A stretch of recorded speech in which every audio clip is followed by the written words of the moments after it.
Thanks for joining us today. We are going to do our family review of this 2023 Hyundai Santa Fe plug-in hybrid. So what? Limited. Oh gosh, something. yeah. It's a big name. Yeah. It's limited trim also on top of that. So we are going to talk about that today. We're going to show you a little bit of the outside, a lot of the inside, and tell you, what we think about it as a family. So, any thoughts right off the bat? So, like right off the bat, we've got the kids packed up. They fit pretty well. We'll get a shot of an adult in the back. Plenty of legroom back there. We've got plenty of cargo space if we're traveling. So that's awesome. Whenever you're reversing, there's a beep. Yeah, there is a beep, Which is, I don't know, might be love annoying. it or hate it, probably. Well, some people are not going to like it, but it's good for people outside, and maybe the people on the outside would be more annoyed by it than we are, but Yeah. it didn't really bother me much.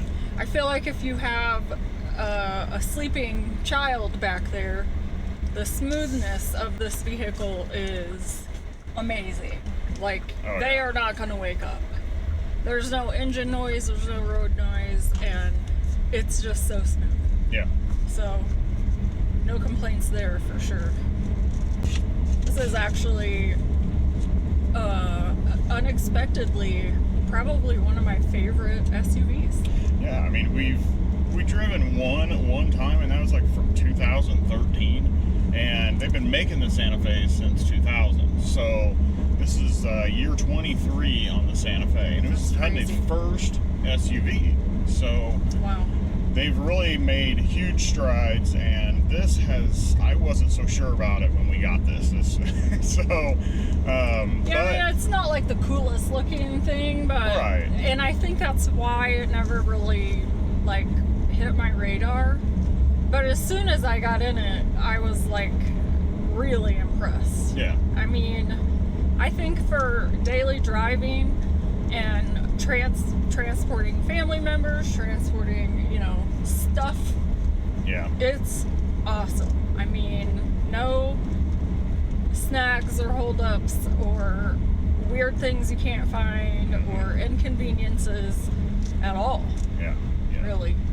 Yeah, Hyundai did a very good job with this. And starting out, we'll start talking about the power, the acceleration, and the gas mileage. So this has a 1.6 liter inline 4-cylinder turbocharged hybrid engine. I mean, it's fast. So I don't know. I always think it's crazy when it's a 4-cylinder. It's just, yeah.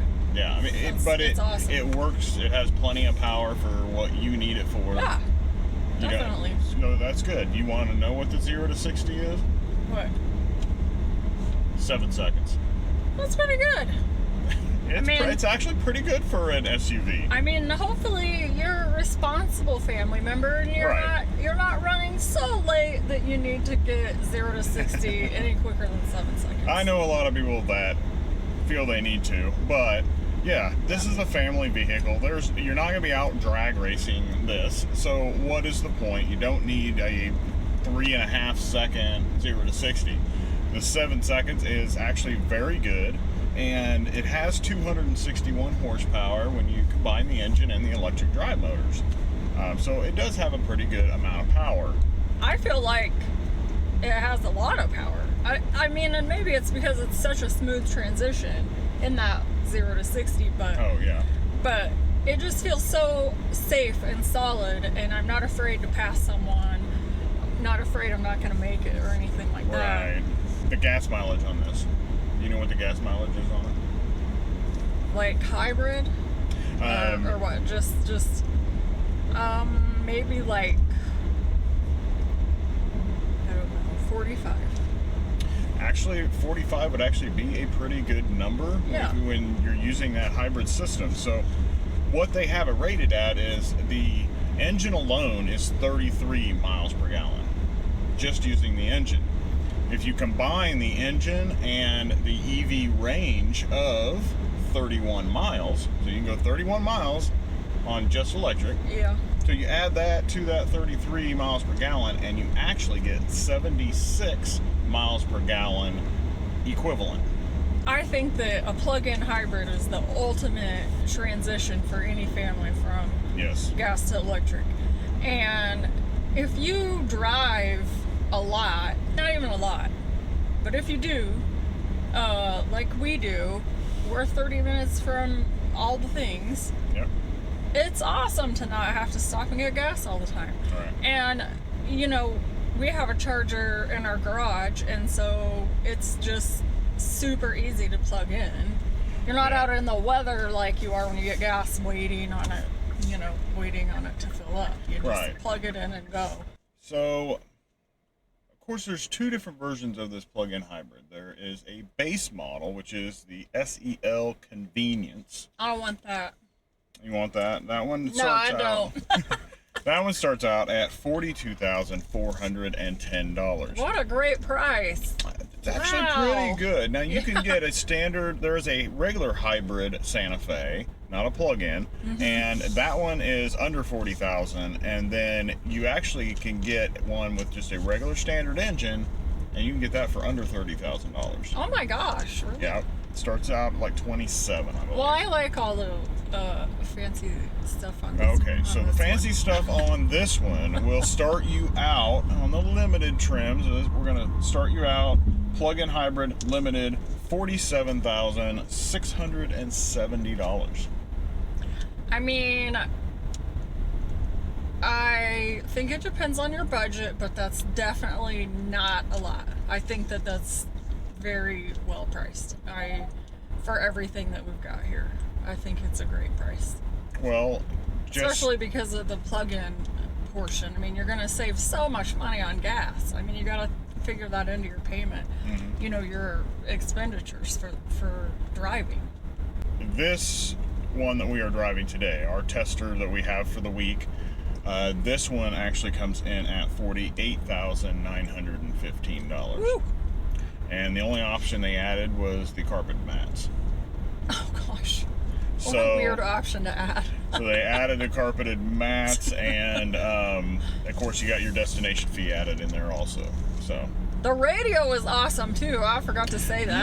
yes, it is a Harman Kardon 12 speaker system. Wow. Yeah, you can block those little piggies out pretty easy. The piggy, yeah. Sorry. Yeah, It's true though. they It's get a little really loud back nice. there. It's a really nice radio. Yeah. What do you think about the storage in here? Is there plenty of storage? Well, for when I first got in, I thought it takes a second to get used to this panel here. It almost makes it for a second feel cramped until you realize the whole underneath of it is open. Oh yeah. So you can fit a large purse down there. Yeah. So that's great. The cup holders are great. My giant water bottle doesn't fit, but that's my problem. The door pockets are great. Yeah. And you have quite a bit of space. yeah, and it does have a really big center console storage. Yeah. There is a decent amount of storage in there. It's pretty deep. Yeah, it's really deep. So And then also, I really love their phone charger. We'll have to show you this, but there's like a little trap door in the bottom of it, and it kind of like clicks your phone in place, right? So your phone's not just like roaming around on this wireless charger. It's actually like in there. yeah, it holds it in place. Yeah. And then there's that really great little shelf over there for my macro bars, which is really cool. And the glove compartment is big. Yeah. The kids have lots of room, and then the cargo area is huge. Yeah. I don't know how many cubic feet it is, but we'll get you something on that. The storage is good. It's very good. All right. Yeah. I would have to agree with that. I think everything is laid out really well in here. Yeah. It's easy to find stuff to plug in or to where you want to put stuff. There's plenty of room to put everything. So yeah, storage is really good on this. All the door pockets in the back also have cup holders in the center cup holder behind. Is that Hank or is that June or is that Bobby? I don't know which one. But anyway, there's They cup don't have holders when you fold names. that. Our kids don't actually have names. So when you fold that down, there's cup holders in that center console too. So storage is good in here. There's plenty of it. Let's talk about the rear seating. So I got into it during my review of this vehicle, which if you haven't seen the review yet, make sure you, at the end of this, it'll be tagged at the end of this and down in the description, so you want to make sure you watch the review on this and go ahead and subscribe so you don't miss any more. But I got back there and I had about 4 inches of space between my knees and the driver's seat, and I had the driver's seats in position where I drive. You had lots of room. It was crazy. And those seats back there, they also move forward and backwards, and they tilt back. So, and it tilts back good. I mean, it's a good amount of relaxation back there. So it's great for families. I mean, then we were talking about, you were just talking about earlier about the cargo area. Yeah. So the cargo area actually has 36.4 cubic feet of space behind the second row. Drop that second row and you go up to 72.1 cubic feet. Wow. Now, well, I don't know about you, but I don't my head can't compute or can't visualize 36.4 cubic feet. No. So we loaded the back end up with luggage behind the second row seat. And so we had... It's all his luggage. We had 2 large suitcases. We had 1 small suitcase. We had a carry-on bag and 2 duffel bags that we put back there. And everything fit just perfectly. And really, with the kids back there, they could still even put little backpacks or whatever right behind them. Yeah, and there was still room. There was going to be room, and there'd be room even down on the floors in here if you needed to. Plenty of room, but if you needed that extra room and you needed to drop those seats and it was just a couple of you going, but you just had a lot of stuff, or you need to go to the hardware store or something, there's plenty of room back here to get what you need. Another thing that is big with families and traveling is seats and seat comfort. So how is the seat comfort for you? And then your general driver's area here.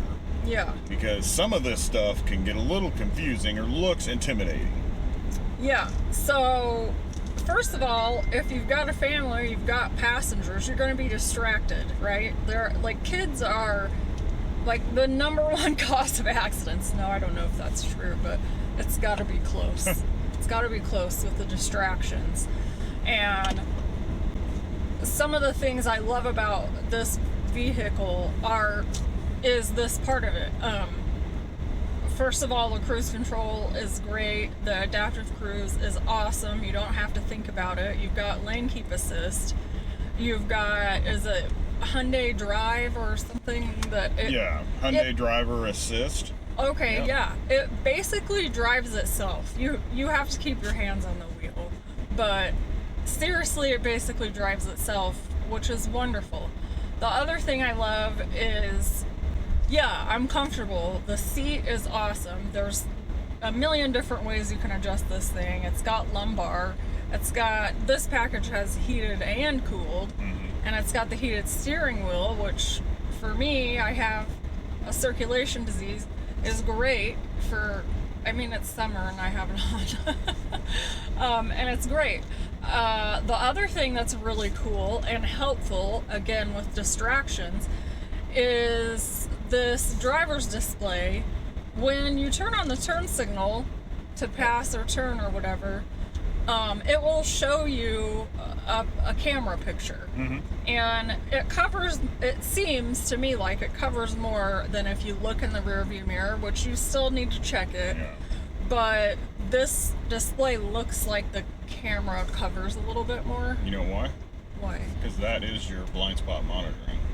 Oh, that's So, hilarious. Yeah, so when you turn that on to change I feel like lanes, a nerd now. so when you turn on that way, when you turn it on, and you can see all the way down your car and in the lane next to you, so you can actually see if there's a car there. Yeah, So, it's great. Like, the safety is so great. I can definitely imagine using the, driving this with screaming kids in the car. And yes, you're right. There is a lot going on right here, but I actually love it. My only complaint is that the largest knob on this panel, I think, should be something that you use often. In this case, it's drive modes, and I just don't think, is it drive modes? yeah.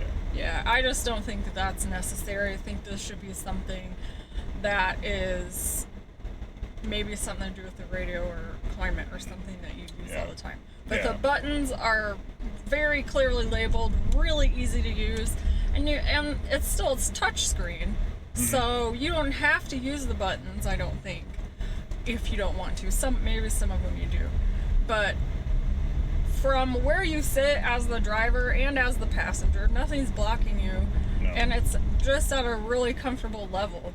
It's awesome. Yeah, I really like it. I really like it. I like the push button gear shifts. Yeah. I think that's awesome. It's just very simple. You just push it down. There's no pushing and then pulling one and pushing down the other and pulling another. Yeah. There's cars that are like that. I'm not a huge fan of changing the way you put a vehicle into gear. Honestly, like, I just want a hand shifter and I want it to just be normal. But this is great. Yeah. It's not difficult at all. No, it's not. I really like it. So, yeah, this general area is very well labeled. It's easy to read, and all the icons and everything, you know exactly what something is. Very easy to memorize and learn where everything is at. Yeah. We've just been driving this for about 4 days now, and it's very easy. I know exactly where to look when I'm looking for something, and can push it. And it's also got your EV and hybrid mode button here that you can adjust anytime that you need to or you want to. So everything is just right there. I do agree with the drive mode button. Okay. I think the drive mode button that they I don't know what it probably should be, but I think they should probably put it up on the steering wheel as a button, I would just say steering wheel as a button, and just either get rid of this knob or make it the volume control. Yeah. What I would like to see is the speed limit that you're in be on the dash or on the driver's display. So you'd like The a speed digit. zone. You'd like the digit. Oh, the speed zone. The I gotcha. speed, yeah. You want to see the speed signs. You want the speed sign recognition and all that. Yes. I believe that they do have that, and it is part of the Hyundai Driver Assist, but it may be a different package or something, because I didn't see it in the system where it had that acknowledgement, but I did read that it is part of that. Yeah, So, and maybe we just didn't get deep enough into it, but I think, again, as a family vehicle, that's just something you really need. Because if you miss that speed limit sign when you're like coming into town like we are now, it's just like, oh my gosh, I have no idea what speed I'm supposed to be going until the next sign comes up, and who knows if I'm going to see that. Yeah. To be honest, I think Android Auto does show it to you. Yeah, but it does. I would like to see that in the driver's display. Oh, the other thing that's really cool for the kiddos in the back is that pull-up shade. I don't know if that comes with every package, but that's awesome. I like that. Yeah, it is. And they are tinted back there, so you do have privacy glass back there, but even then, you still have a screen that you can lift up to make sure that they aren't getting any additional sun that they don't need to be getting. Yeah. The sunshade is super fast. Oh yeah, they might be able gosh. They might be able to see this, so I'll push it. It's so fast. Look. Most of them are really, really slow, and this crazy. thing doesn't waste any time. No. Would you deem this a family vehicle? Yeah, absolutely. Okay. I mean, most of the time, SUVs are going to be considered a family vehicle. Yeah. But does it fit all families? And this one here, being a mid-size SUV, I think it fits most families. Yeah. Not a lot of families have more than 3 kids. Yeah. But... And, I mean, you don't necessarily need a third row either. So yeah, I think Hyundai did a great job on this one for families. Yeah. So I think this is a very good vehicle, a very good choice for anybody who has a family, or even if you don't have a family and you just like the SUV type vehicles. I want this. So I want this. Our boys are grown, and I don't care. I want this for myself. All right. So there you go. It makes you feel a little more protected, a little more comfortable. Yeah, it's so nice. I love it. I was really, it was just really unexpected. I'm just super impressed. So what I would say is make sure that you subscribe so you can continue to watch these family reviews. Yes. Thank you for joining us. I hope you enjoyed this and you got a little bit more information about this 2023 Hyundai Santa Fe Limited plug-in hybrid. Yes. Thanks for watching, guys. We'll see you in the next one.